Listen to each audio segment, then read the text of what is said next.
नमस्कार दोस्तों, आपने ये तो देखा होगा कि जब भी कोई पेड़ काटने जाता है तो सबसे पहले सीधे पेड़ों को ही काटता है। और 13 पेड़ सालों तक वैसे ही खड़े रहते हैं। जिंदगी में क्यों ज्यादा अच्छे बने रहना हमारे जीवन को बर्बाद कर सकता है, आइए इस कहानी से समझते हैं। बात उस समय की है जब गुरुकुल में शिक्षाएं हुई करते थे, अर्थात सारे बच्चे गुरुकुल में शिक्षा पाने के लिए जाते थे, वहीं पर रहते थे और वहीं पर प्रगति का आनंद लेते थे और पूरी जिंदगी वहीं पर अपने शिक्षाएं ग्रहण करते थे। ऐसे ही एक गांव से सोहन नाम का युवक गोकुल में पढ़ाई करने के लिए जाता है। उसके माता पिता बचपन में ही उसे गुरुकुल में पढ़ाई के लिए भेज देते हैं। गुरुकुल जाने के बाद वह अपने सहपाठियों के साथ बहुत सालों तक बहुत अच्छे शिक्षाएं ग्रहण करता है। उसे वहां पर जीवन के सिद्धांत सिखाए जाते हैं। उनमें से ही एक सिद्धांत ये सिखाया जाता है कि हमेशा भलाई का काम करो, अच्छा काम करो, सबकी मदद करो। ये ज्ञान सोहन के दिमाग में बहुत अच्छे से बैठ गया था। इसीलिए जब वो वापस गुरुकुल शिक्षा ग्रहण करके आया तब वो अपने गांव में सबकी मदद करता था, हर किसी का काम कर देता था। कोई भी युवक उसे कोई भी काम करने के लिए कहता तो मना नहीं करता था। लेकिन जैसे जैसे समय बीतता गया, एक दिन उसने अपने कानों से छुपकर सुना कि गांव के कुछ युवक उसका मजाक बना रहे हैं और सब कह रहे हैं कि वो तो बस फायदा उठाने के लिए है, उसके तो मजे लो, उससे तो अपने काम निकलवा। वो किसी के काम को मना नहीं करता है, वो दूसरों के काम करने के लिए अपने खुद के काम भी छोड़ देता है। बताओ कितना मूर्ख है। ये सारी बातें सुनने के बाद सोहन के कान में खून उतर आया। वो निस्वार्थ रूप से सबकी मदद करता था, सच्चे दिल से करता था, लेकिन बदले में उसे क्या मिला, ये सुनकर उसका दिल सहम गया। उसने मन ही मन में निश्चय किया कि आज के बाद को किसी की भी मदद नहीं करेगा। और अब सोहन गांव का ऐसा युवक बन गया था जो किसी की भी मदद नहीं करता था। चाहे कोई कितना भी मुश्किल, कितनी भी परेशानी में क्यों ना हो, वो किसी की मदद नहीं करता था। सोहन को अब किसी भी बात से फर्क नहीं पड़ता था। उसके इस व्यवहार को देखकर गांव वाले आश्चर्य में रहते थे। कल तक जो लड़का दया का सागर था, इतना दयालु था, कुछ ही समय में इतना निर्दयी कैसे हो गया। ये सब देखकर सोहन के माता पिता को भी उसकी बहुत चिंता होने लगी। उन्होंने अपने बेटे से पूछा, बेटा ऐसी क्या बात हो गई कि तुम इतने बदल गए हो। फिर सोहन ने कहा, हाँ, इस जमाने में किसी के भी भलाई करके कुछ हासिल नहीं होता है। ये बात मैं महसूस कर चुका हूँ। मैंने जीवन में जितने भी शिक्षाएं गुरुकुल से ग्रहण की थी वो सारे शिक्षाएं बेकार चली गई, वो व्यर्थ हो गई, क्योंकि यह संसार किसी का भी नहीं है। यहाँ सच्चे दिल से कोई भी किसी की भी मदद करते हैं उसको बेवकूफ़ समझा जाता है।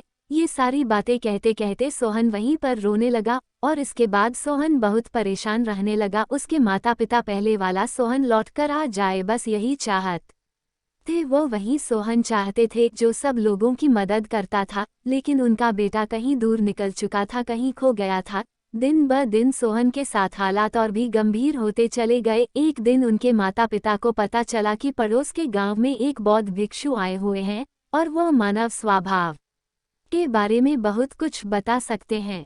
इसीलिए सोहन के माता पिता सोहन को लेकर उस बौद्ध भिक्षु के पास पहुंचे। जब हुए उस गांव में घुस रहे होते हैं तब एक औरत एक बौद्ध भिक्षु को बहुत जला कथा सुना रहे थे। वो औरत कह रही थी कि तुम्हें शर्म नहीं आती, भीख मांगने के लिए आ जाते हो, सुबह सुबह अपना काम तो करते नहीं हैं और दरवाजे के पास आकर खड़े हो जाते हैं और पता नहीं ऐसी क्या क्या बातें कर रहे थे।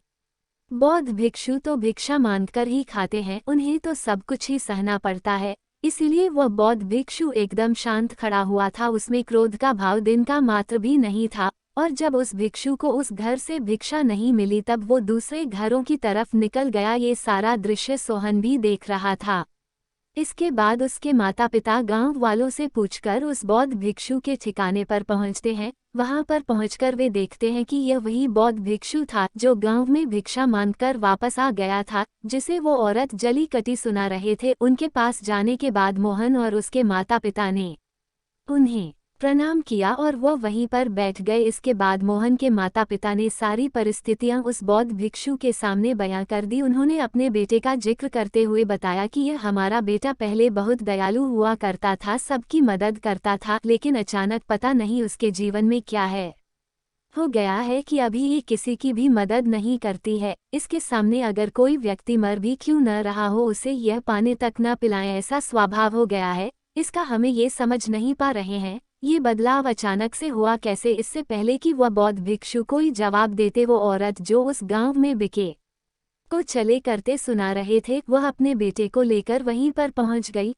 और हाथ जोड़कर उस भिक्षु से प्रार्थना करने लगे कि मेरा बेटा बहुत बीमार है, अचानक इसे बुखार आया और गांव के लोगों ने बताया कि आप ही इसकी मदद कर सकते हैं, कृपा करके मेरे बेटे को बचा लीजिए। ये सुनकर तुरंत वह बौद्धिक उसके उपचार में लग गया और कुछ ही देर बाद औषधि देने के बाद वो बच्चा एकदम स्वस्थ हो जाता है। ये सब देखकर वो औरत उस भिक्षु को कुछ दीक्षा देकर प्रणाम करके वापस चली जाती है। ये सारा दृश्य सोहन भी देख रहा था। मोहन के मन में एक प्रश्न उठ रहा था और जब वो अपने सवाल का कोई जवाब नहीं ढूंढ पाया तो उसने उस बौद्ध भिक्षु से पूछा, शायद आपने पहचाना नहीं, ये वही औरत थी जो आपको चले करते सुना रही थी, जो गांव में आपको भिक्षा देने से मना कर रहे थे। शायद आपने उसे पहचाना नहीं, नहीं तो आप उसकी मदद करते हैं नहीं। मोहन की बातें सुनकर बौद्ध भिक्षु मुस्कुराने लगते हैं और कहते हैं कि दूसरों की अच्छाई करने से कुछ अवस्थाओं में दुख प्राप्त होता है, लेकिन अगर तुम कर्मों का सिद्धांत समझ लेते हो तो अच्छाई और बुराई, इसके सारे भेद तुम्हारे सामने उजागर हो जाएंगे। मैं भली भांति जानता था कि ये वही औरत है।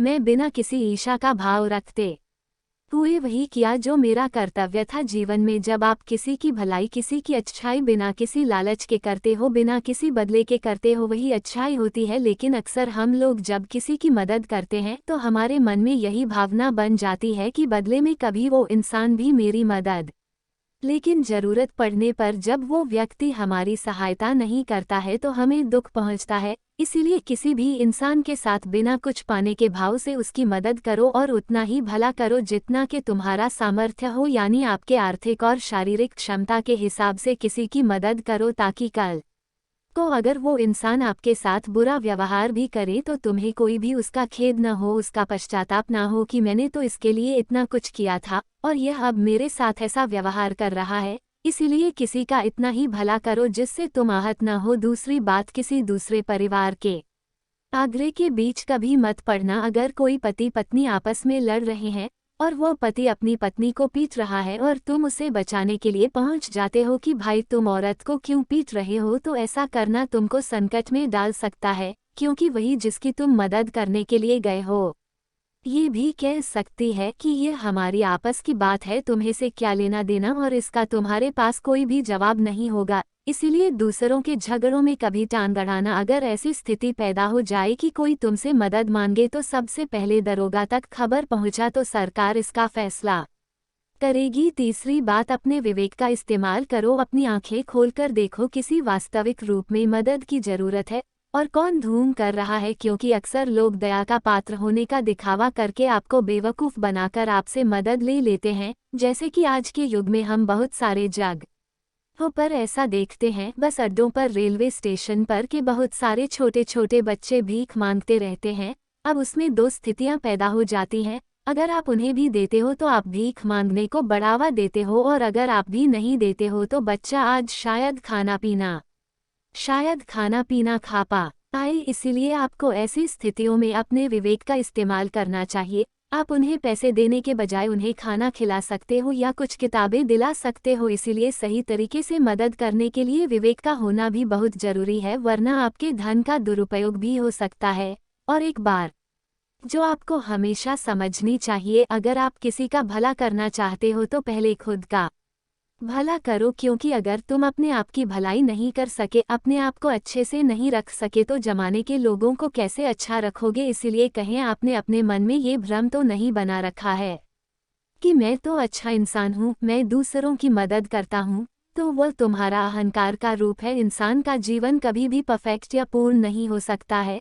हम हमेशा अपने जीवन में परफेक्शन पाने की कोशिश में रहते हैं, इसीलिए दूसरों को बदलने के बजाय खुद को बदलने में ज़्यादा ध्यान दें। और आपको लिए भी भीड़ में अकेले रहने की कला सीखनी होगी। आप सबके साथ है, सब में उपस्थित है, लेकिन अंदर से एकांत में है, अंदर से आप शांत हैं, अंदर से आप मौन हैं। जब आप अपने एकांत को देख लेते हैं तो आपके अंतर यात्रा शुरू हो जाती है। अपने अंदर के एक अंत को पाने के लिए आपको मेडिटेशन करना होगा, ध्यान करना होगा। आपको रोजमर्रा की जिंदगी में ध्यान को जिंदगी का हिस्सा बनाना होगा, ध्यान को वक्त देना होगा। इसके बाद आप जीवन में पाओगे कि आपके अंदर जो एकांत है उसमें परम आनंद है। वह आनंद इस दुनिया के किसी वस्तु में नहीं है।